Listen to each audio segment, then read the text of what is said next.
Hi everyone, and welcome back to the YouTube channel. So this has been a long awaited project for me. I actually have a video from April 2021, which is 2 years ago from right now. We built this rack and trailer from a Model A frame and rear axle. So my husband looked it up. It was like 1933 to 36 or 39. And we took some angle iron and built the rack so that we can haul firewood from the woods and pull this. It's got a 2-inch ball on it, so he's got a couple of drop balls and things on tractors that we move around.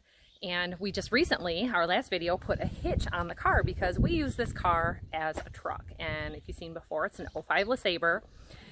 It is handy to have, and it's amazing what you can do with a car without dealing with a truck. We have people show up with these little 6-foot beds and side step trucks, and they can take 6 to 10 bales.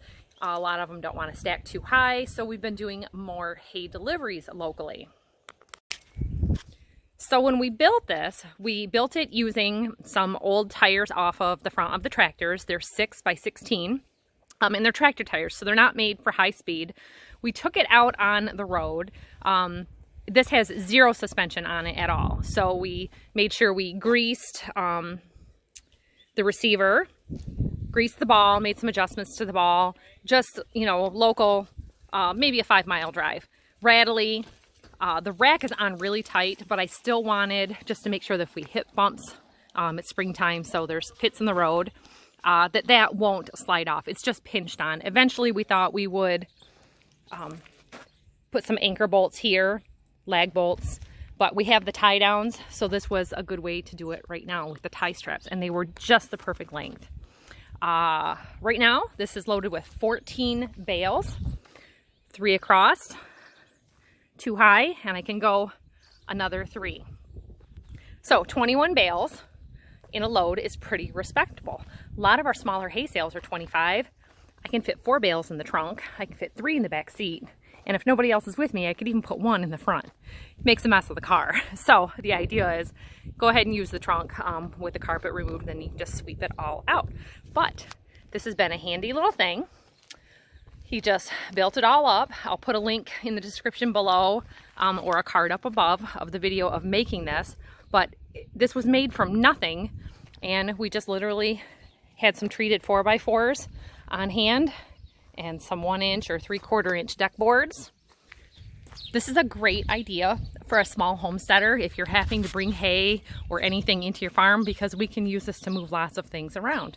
So keep an eye out, find yourself a rear axle, build up a trailer. It's all just tubes, and they sell these hitch ends at the store. You can pick them right up at Tractor Supply, Farm and Home. Order them on Amazon. We'll probably even put a link down there for you.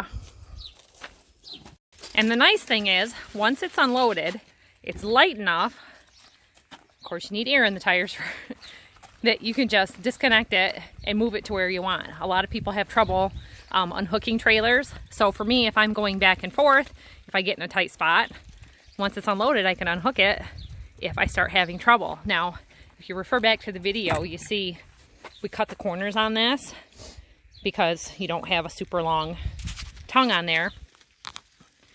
It was designed this way. It just worked out that it was good for the hay. It is the perfect size for that.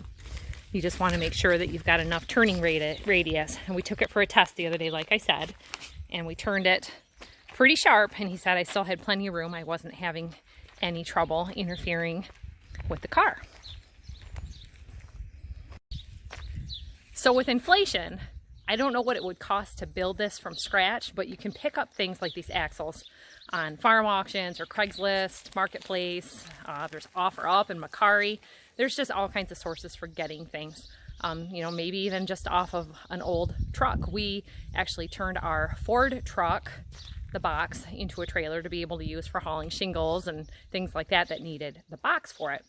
I have to run over to the farm store to pick up some grass seed and some fertilizer for a lawn job. Let's go see how much a new trailer costs.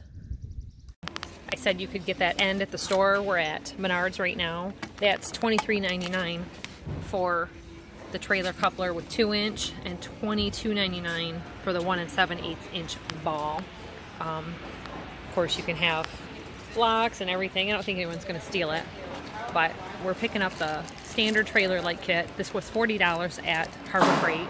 It's $28.99 here. And that's a pretty good buy. We're not having to sign up for Harbor Freight's excess deal for 19% off because there's 11% off here on top of that. And it would still be more. Yeah. So stop, turn signal, and tail light. Okay, so yesterday we did a test load just to move it from the barn to the driveway to see how we like to stack. And I said that we would redo it with our upright bales in the center. So now everything's tied in and nothing's going to shift or fall out. We have 4 in the trunk, so that's 25 total. And just for safety's sake for today, he was going to work on the wiring and didn't. We already had on hand a couple of stick-on reflectors. So we stuck those on the back just because I can see my headlights when I stand behind the cart, but if a vehicle was to get too close behind me, they wouldn't see my taillights if I was stopping, or possibly my blinkers. So that helps us out of that situation. And if for some reason I do get home late today, then I've got the reflectors, but we should be home in plenty of time of that. This works out really good because our hay base for small deliveries are generally pretty much farther away and close to our workhouses. So then they can just pick it up, or we'll drop it off coming and going, and it works out really good for that. He looked up online, and the size of these tractor tires are the same as donut or spare tires that come with cars, and we have some of those around. So they're rated for a slower speed anyway, but if this goes too slow, we can switch up to that depending on how we like it. So the car and the trailer made it. We checked partway through, and once we got here, the tires weren't hot. The bearings, everything real good. I want to mention he dumped the oil in the rear end and redid all that, greased the bearings, made sure everything was really good there. So we'll just store it here in the garage. We've got a couple hay sales going out today that are smaller for people who are too distant from the farm to pick it up there. So you see, now that my hay is delivered and gone, I can go back home with a load of other things, and it's not any wasted trip in either direction. So the trailer's working out well for us. I know some people would say, why offer hay delivery or move your hay from your home farmland at all? But honestly, it's increased our hay and straw sales tenfold because the market here, where the land, where everything is grown, is saturated with other hay and straw growers. For the most part, we don't really concern ourselves too much with selling the straw because we have barn animals ourselves, and you never know if you're going to plant rye again, if you're going to plant wheat. And you know, the rye is really nice because it's just there waiting for you all winter, and then you get a grain from it. It's really the nicest straw I've ever had to deal with. This is wheat straw up here behind me, and then some hay that's going out for today. So having the little trailer has helped a ton. Like I said, you know, it's increasing our profits in our hay sales. A lot of customers don't have either the vehicle to do it, or their husbands are working. They only can do it on the weekend. In this instance, since we put this on the road, we are making hay sales every single day. And some people would say it's kind of pointless. You're going to sell all your second cutting out and, you know, whatever. But we want to make room for first cutting also. So this is our busiest time of year for hay sales because everyone else is sold out. A lot of times they sell it direct from the field, and we tend to sell less when it's first harvested and more in the spring all the time, because everyone calls us saying, my regular guy didn't get as many bales or as many cuttings as he thought, or their regular hay guy isn't really a regular guy at all.